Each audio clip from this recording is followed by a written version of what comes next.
Hello everyone, in this tutorial video I like to explain the derivatives of the most basic functions and how they can be obtained by using the literal definition of the derivative. As you are probably already aware, exhaustively using the literal definition of the derivative every time you want to find the derivative of a function will become tricky, awkward, and/or tedious after a while. So there are actually quick and easy shortcuts you can derive using the literal definition to figure out the derivatives of the most simplest functions. In particular, we can prove the derivative of a constant is zero regardless of the value of the constant by substituting in the value of the constant both for function of x plus change in x and function of x without the change in x. We see because a constant does not depend on any changes in x's, it will stay the same constant regardless of how big the change in x is. We have constant minus itself in the numerator, which simplifies algebraically to 0.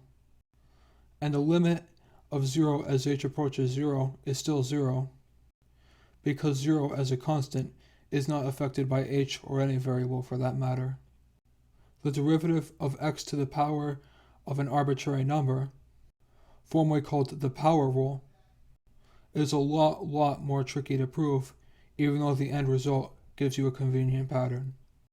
In particular, we plug in the function as appropriate in the literal definition of the derivative, and see, with some careful algebraic reasoning, x to the power of n minus a to the power of n is exactly equal to this, which you can convince yourself is true by distributing the two parentheses. So we do the appropriate substitution in the numerator of the limit, and see the limit simplifies because x minus a cancels itself out. And lastly, we replace every x with an a because we are told x approaches a.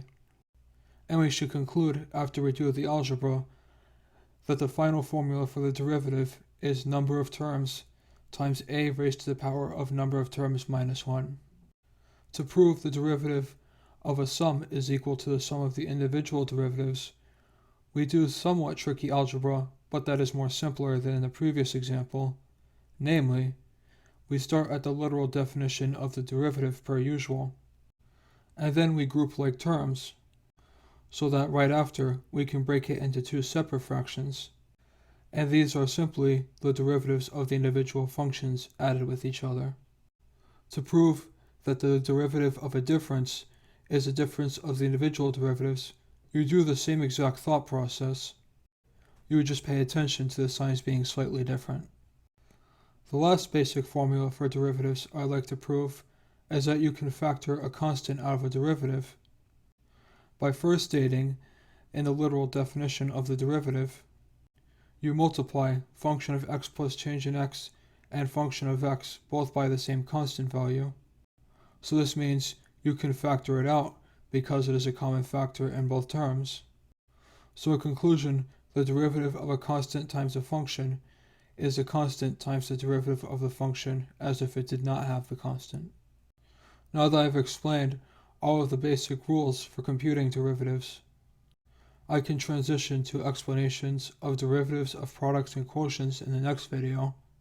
As we will see when we do the proof, the derivatives of products and quotients are more complicated than simply the product or quotient of the individual derivatives.